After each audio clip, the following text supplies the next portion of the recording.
Alright, welcome back to The Safety Net. It's the round of 8. We're in the second best of 5 today, and currently down 1 and on his last life. This looks very familiar to that last series we saw on Van Nuys Research Station. It's going to be Neurosoft's Krass. The bottom position as the green Protoss, it states. Of course, it was Xenocider versus Hearthstone, same situation. Hearthstone was up 2, and the Xenocider turns it around to Van Nuys, so maybe Krass can repeat that. If not, it's of course going to then be a 3-0, and State will move on to that round of 4, the semifinals.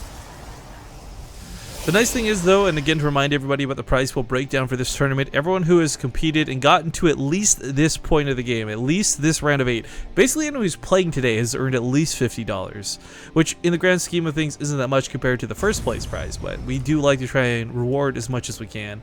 I gotta be honest with you guys, I wish our pockets were deeper. I wish we could afford to pay like $500 for like an 8th place finish, but we are limited with what we got. So first place for this tournament is of course $1,000 straight up USD, not this Canadian bull crap that I've been paying people with lately. It is truly disgusting. Canadian dollars. Canadian dollars doing real. I don't know if it's the American dollars doing well or Canadian dollars doing poorly, but it's a particularly large difference lately. Normally it's not so bad, but that conversion rate is kind of insane right now. Yes. America #1. You guys got cooler money though, like legit, the actual dollar bills. You know that if you scratch the maple leaf on the new dollar bills, it smells like maple leaf? Smells like maple leaf. Yeah. Just so fancy. You can also ours smells like jeans. Put it underwater and stuff. It's strippers. And strippers. And sweat.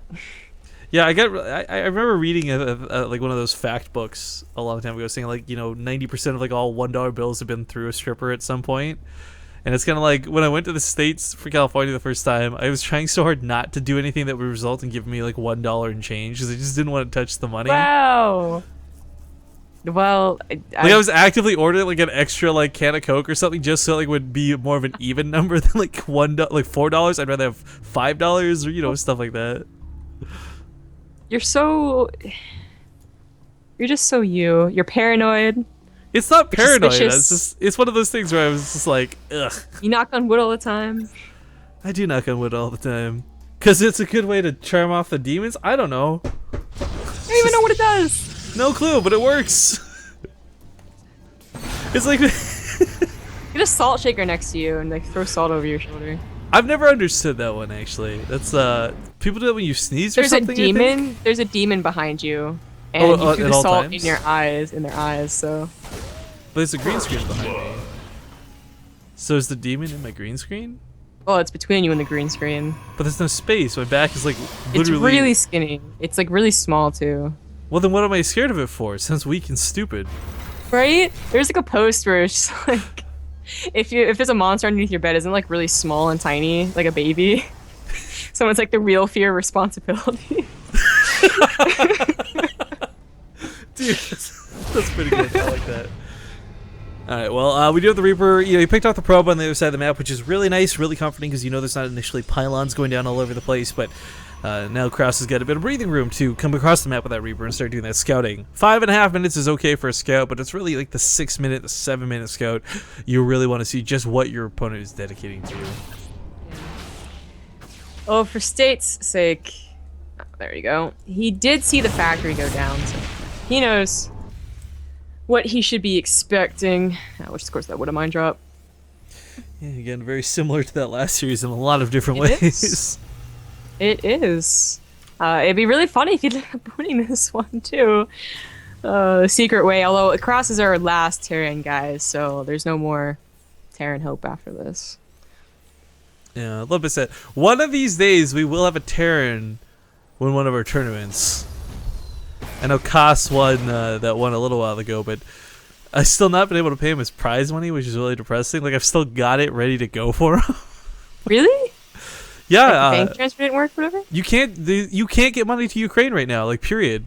Oh, yeah. What we were trying to do was when he was going to go to Taipei, I'm not going to say who, but we were going to give one of the casters go to Taipei the money and then have them give it to him. But then he had visa problems. So I'm still here like half a year later trying to pay Cass his freaking money. Nice, nice. Well, we got the actually the double-sided, double-pronged Wood of Mine drop. So you actually Wood of Mine drop just the Wood of Mines, and then you try and attack in the front with Marines. But with the map being like it is, 1 sentry, we'll hold it off, and there we go. Of course, has to see this coming. He does have an observer out already, though, so these Wood of Mines are really not going to accomplish much if the medevac even gets through the stalkers. Nice choice to turn around there. Looks like that sentry, was not ready for this. Oh, save it! Save it! Save it! Oh, barely will. Still some problems as a consequence. Could finish off the sentry. There we go. And the stalker. Weirdly enough, the SimCity actually kind of trapped the probes in, but not too big of a problem. Only 5 die. Right. Yeah. Okay. So 5 for that amount. That's like actually pretty even, right? Looks like 6 Marines. It wasn't horrible because you got the sentry too, right? But sadly, Right. the Wood of Mines were shut down pretty hardcore. Yeah, but the front should have been shut down hardcore as well. Well, a little disappointed. But all's well that ends well, I suppose. Oh, does it blink? No, definitely not. Way off. But for Krass, I guess here's my question to you. Well, never mind. Actually, I was gonna say I didn't even see the CC in production. I was like, does he go 3CC? But never mind. There it is. Yeah, people really don't go 3CC anymore. As in, they do not go 3CC. Yep. Perfect So you mean English. they consistently do go 3CC? Yeah, exactly. But it used to be like, back why when, couldn't you have just said that?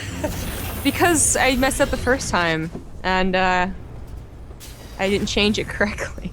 Okay. Anyways, so Bomber used to go for a lot of like 2 base 5 racks SCV pools a while ago. To even get that 3rd CC, and it made it kind of obvious, I guess, when he was planning on it. But it's no longer anyone who goes for 2 base all ins. It's always a 3rd CC, and they might pull the boys after that, but it's always a 3rd CC. At least from what I've seen lately. I can't even like instead of proxies, like there's only 1 base all in. Anymore. Oh, looks like he did manage to get one of the Wood of Mines down, by the way, so he just barely missed that, guys. 4 probes killed, though. Not devastating damage. Oh, nice. Save the medevac. That's actually pretty damn important. This really gets undervalued, but the medevacs in a TVP are so scarce, so limited. You can't just make 19 medevacs and have a good time like you would versus like Zerg or something. The Viking priority is such a big deal. But the problem is, as we've seen through multiple TVPs today, Vikings, as necessary as they are, they suck. Yeah, and not as bad as Corruptors, True enough. but very fragile. I feel like Corruptors are more disposable, though, in a way. Like, you don't care that you lose, like, the 13 Corruptors you make, but the Vikings go down, and you're like, well, that's game. Well, you just spam that larva button, am I right? Yeah. I don't know. Again, a lot of this comes down to nobody likes dealing with Colossus, regardless of how you do it. Yeah. And of course, Vipers being such a good option, but... Anyways, we got a Dark Shrine on the way. We did have a War Prism pop out for States. No 3rd quite yet, but I think that's what he was saving up for. Yeah, let's not forget, too, like, he did go for a War Prism last game. He just didn't really get to use it because it was just, like, derpingly rallied, so it got picked off very quickly. Would definitely enjoy to see how it gets used this time around. That Dark Shrine is definitely going to make it scary. He does scan the Dark Shrine, so... Yeah. Fully aware of what's possibly coming. I mean, turrets are down in the middle line, and that's well and good, but you have to actually respond to it as well. Very annoying. The state might just be waiting to go ahead and, pull the army back. So wait until you see the army actually push out, then go into the War Prism. Always the most annoying way to do it. And it's way too early for Krass to go ahead and put a missile turret line down, although that's definitely what you would want, I feel, especially on this map. On any map, especially this one, where that natural just, like, deserves to be dropped. Yeah, it's just painful too, because even if you do put that missile turret ring down, sometimes it doesn't quite cover it. But Viking sitting on top of an observer, too bad there's no scan available, or sees it. That'd be really nice to pick off that observer. Just kind of floating around with the Vikings. Despite how passive Krass has been after the Wood of Mine job, which was deflected rather nicely, State has a rather late 3rd. It's only finishing up now. I feel like he could have gotten one much sooner, especially with the War Prism out. But maybe that's what he was waiting for, was the War Prism. I don't know the timing on that. So, like, the gas is pretty much what's important here, right? Going up to, definitely not, like, double forge quite yet. but he does have charge on the way. How many Colossus? Okay, only 3 right now. So this one pops out. And the Warp Prism loads up as he starts moving out of the base of the Vikings. So unfortunate. The Stalker's gonna get on top of it too. This couldn't have gone better for him. Oh, so many free kills. And Krass is just so late to respond. It's like he doesn't know what to do. Like, oh, what happened? What happened? Meanwhile, the Warp Prism sits on top of a turret that's finishing up, and that's, oh my god. He's trapped, right? Yeah, he can't break out of the natural. No, but I kind of feel the amount of Vikings he picked up is already worth it. So those Stalkers he would have otherwise lost anyways, diving forward for them through the middle of a fight. The big weapon of Zealots really made it not worth it. Yeah, I think actually a couple of DTs, if he had snuck him in held position on the side, waited, that could be cool. Okay, so for something that started out amazingly for State, that ended pretty poorly. Yeah, look at the supply right now. That was most of the supply. Oh god, though, that was so like, if he had done that exact same damage with it blinked out right away, oh, that would have been so disgusting. Yeah. I was gonna pull the boys. Yeah, that's probably a good choice. Only it's some hitting of the boys, before actually. any upgrades. It's gonna hit before any upgrades. It's not really like a timing. It's just like, well, I think I did a lot of damage right there. What is kind of worrying is that the ground army is really fearsome, but there aren't a lot of Vikings. Like, he did kill a lot of Vikings. Oh well, with a few more joining in, that might be enough.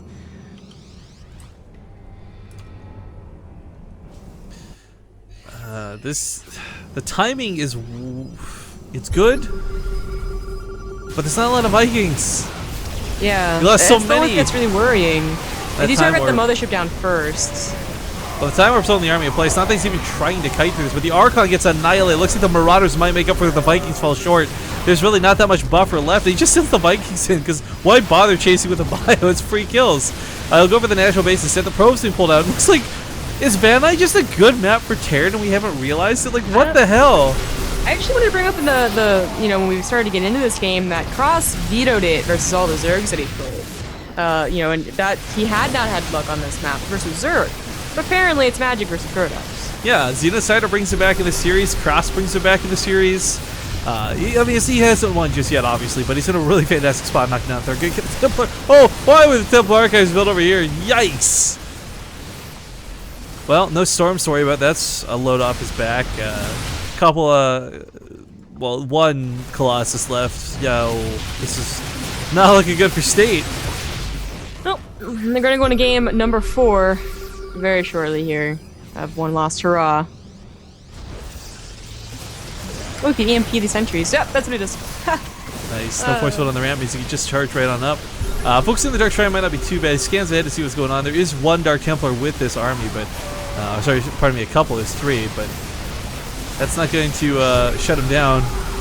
Not like a Colossus army would. So that's pretty much game right there. State has got a couple of Zealots warping in, a couple of Stalkers still remaining, but good game is called, and Krass takes the game, turns it around. Well, not turns.